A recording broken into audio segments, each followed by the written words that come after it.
भारत देश हा 1947ला स्वतंत्र झाला. स्वतंत्र झालेल्या देशानंतर आपल्याला काही सगळं असं सहज आणि व्यवस्थित मिळालं नाही. ब्रिटिश इथनं गेल्यानंतर अनेक समस्या इथे सोडून गेलेले होते. ब्रिटिशांनी जम्मू काश्मीरचा प्रश्न हा ज्वलंत करून ठेवलेला होता.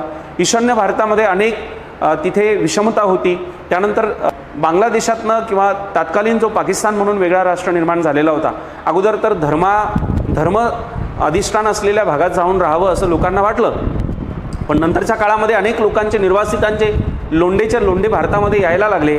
त्यांचं पुनर्वसन करता करता आणि त्यांच्याकडनं होणारे हल्ले असतील किंवा इतर कारवाया असतील, ह्या सगळ्या परिस्थितींमुळं ईशान्य भारत जो आहे तो त्या नियंत्रणामध्ये किंवा त्या सगळ्या परिस्थितीमध्ये आला. जम्मू काश्मीरसुद्धा ज्वलंत राहिला. याची ही कारणं जर त्याच्या मुळाशी गेलं तर फाळणी हे त्याचं मूळ कारण आहे, हे आपल्या लक्षामध्ये येतं. परिस्थिती नियंत्रणात आणण्यासाठी तसा कायदा असावा, यासाठी 1947 मध्ये 4 अधिकार जारी करण्यात आले होते. यांच्या माध्यमातून